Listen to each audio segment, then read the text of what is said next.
আবু তালেব বিশ্বনবীকে অনেক ভালোবেসেছেন আলাইহিস সালাতু ওয়াস সালাম। পলিটিক্যাল শেল্টার, ফিনান্সিয়াল শেল্টার, সব ধরনের শেল্টার তিনি দিয়েছেন, কিন্তু বিশ্বনবীর আদর্শ মানেন নাই। মুক্তি মিলবে? হ্যাঁ, আওয়াজ করে বলেন, আবু তালেবের কি মুক্তি মিলবে? তাহলে সেরেফ ভালোবাসা আপনাকে বাঁচাতে পারবে? ভালোবাসার পাশাপাশি বিশ্বনবীর আদর্শকে মেনে নেওয়ার দরকার আছে না নাই? তো যারা এই সমস্ত কাজ করেন আমাদের ভাইয়েরা, তাদের জন্য আল্লাহ তাআলার কাছে আমরা হেদায়েতের দোয়া করি। আবার আমি দেখেছি আমার গত সপ্তাহের যশোরের আলোচনার একটা লাইনকে কেন্দ্র করে আমাদের অনেক রাজনীতিবিদ বন্ধুরা অনেক ক্ষুব্ধ প্রতিক্রিয়া দেখাচ্ছেন। ওই কথাকে নিজেদের গায়ে টেনে, নিজেদের গায়ে মেখে ওনারা ক্ষুব্ধ হয়েছেন।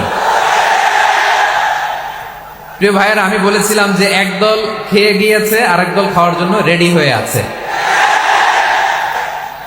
তো এখানে কি আমি কোনো দলের নাম বলেছি?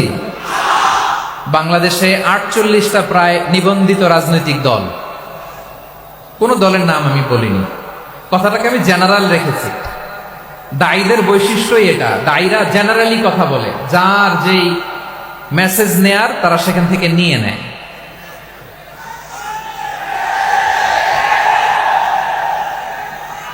তো কোন দল এটা নিয়ে কোনো কথা বলল না। আপনারা এটাকে নিজের গায়ে যে মাখালেন, এটা ঠিক হয়নি। আমি বলবো যে এটা খুবই অনভিপ্রেত হয়েছে। কোন দলকে টার্গেট করে বা কোন দলের পক্ষে আমরা কখনো কথা বলি না। আমরা কোরআনের পক্ষে কথা বলি, ইসলামের পক্ষে কথা বলি, ঠিক কিনা বলেন? সো একটা জেনারেল কথাকে যদি আমার রাজনীতিবিদ বন্ধুরা নিজেদের গায়ে মাখেন, ক্ষুব্ধ প্রতিক্রিয়া জানান, এতে করে সাধারণ জনগণের কাছে একটা নেগেটিভ মেসেজ যাবে ওনাদের ব্যাপারে। এটা হোক আমরা চাই না। এদেশের যত এই যে আমার ভাইয়েরা, এই যে আমি যে কথা বলতেছি, সাদা টুপি, ও আচ্ছা, চলে যাবেন না, একটু জায়গা দিয়ে দেন ওনাকে। হয় কি, লক্ষ লক্ষ মানুষের ভিড়ে আপনি যদি উঠতে চান খুব কঠিন হয়ে যায়। যদি পারেন একটু বসেন, আর না পারলে ভাইকে একটু জায়গা দিয়ে দেন। আমার দিকে তাকান, এই সিলেট, এদিকে তাকাও, এদিকে এদিকে, ফাইন। তো আমার প্রিয় রাজনীতিবিদ বন্ধুদের আমি বলবো, কথাটা ছিল ভেরি জেনারেল, এটা নিজেদের গায়ে মাখানোর কোনো দরকার নাই। আমরা এই যে এক্সিস্টিং যে রাজনৈতিক চর্চা, এটা থেকে আমরা বেরিয়ে আসতে চাই। আমরা চাই না এদেশে চাঁদাবাজি, দখলবাজি থাক, ঠিক কিনা বলেন? এদেশে কোনো দুর্নীতি থাক, টেন্ডারবাজি থাক, এগুলো আমরা চাই। আই হেট পলিটিক্স একটা জেনারেশন আছে, এই বেশিরভাগ জেনজি অফ সিলেট, এরা আই হেট পলিটিক্স জেনারেশন। এরা পলিটিক্সকে পছন্দ করে না। তো কেন করে না, এর দায়ভার আমাদের আছে না নাই? আছে।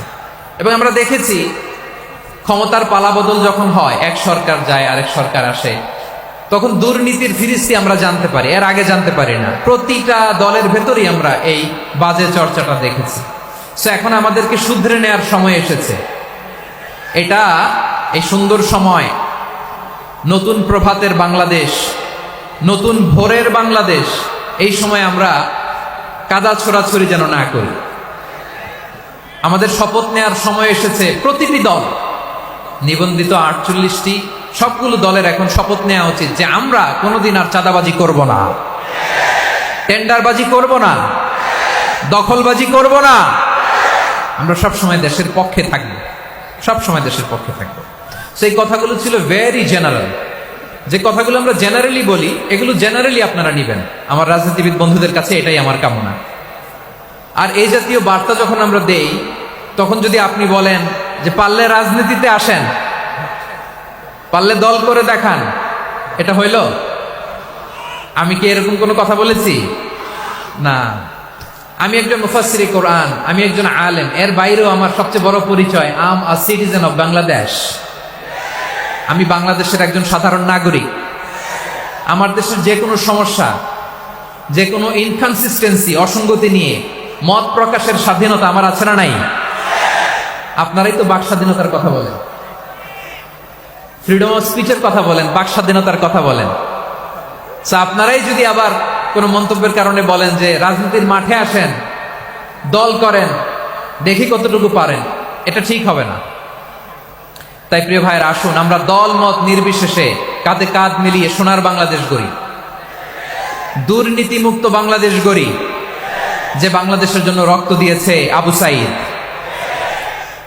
যে নতুন ভোরের বাংলাদেশের জন্য রক্ত দিয়েছে মুগ্ধরা, যে নতুন বাংলাদেশের জন্য রক্ত ঝরিয়েছে 24-এর যে গণ অভ্যুত্থানের প্রত্যেকটি শহীদের। আওয়াজ করে বলেন ঠিক কিনা? আল্লাহ তাআলা আমার দেশকে তুমি নিরাপদ করো, শান্তিময় করো, আমরা যেন স্বাধীন সার্বভৌম বাংলাদেশে মাথা উঁচু করে বিশ্ব দরবারে দাঁড়াতে পারি। আল্লাহ তুমি তৌফিক দান করো। আওয়াজ করে সবাই পড়ে আমিন। প্রিয় ভাইরা, আমি আর কাল বিলম্ব না করে আসুন সরাসরি মহাবিশ্বের মহাগ্রন্থ, মহাবিশ্বয় মহাগ্রন্থ আল কোরআন আল কারীমের তাফসীর শুনি। আমি আজকের এই চমৎকার রজনীতে আলোচনা করবার জন্য সূরাতুল আহজাবের 45-46 এই দুটি আয়াতকে চুজ করেছি। এই দুটি আয়াতের আলোকে কিছু কথা আপনাদের সাথে শেয়ার করবো। আওয়াজ করে পড়ুন ইনশাআল্লাহ। তার আগে আসুন একটু দেখে নিই আপনারা কে কোথা থেকে এসেছেন। আপনারা সুনামগঞ্জ জেলা থেকে কারা কারা এসেছেন দেখি। সুনামগঞ্জ, মাশাআল্লাহ মাশাআল্লাহ মাশাআল্লাহ, ঠিক আছে, হাত নামাও। সুনামগঞ্জ গেল। হবিগঞ্জ,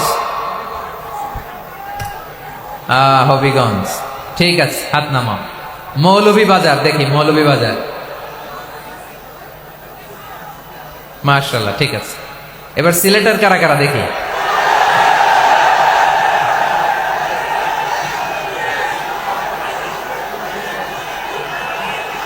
মাশাআল্লাহ মাশাআল্লাহ,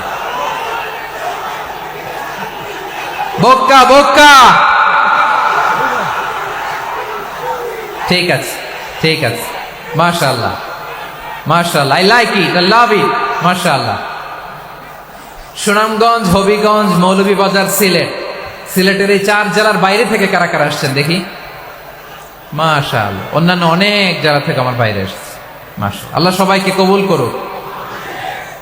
আজকের এই প্রোগ্রামকে, এই তাফসীরুল কোরআন মাহফিলকে আমাদের নাজাতের ওসিলা বানাক।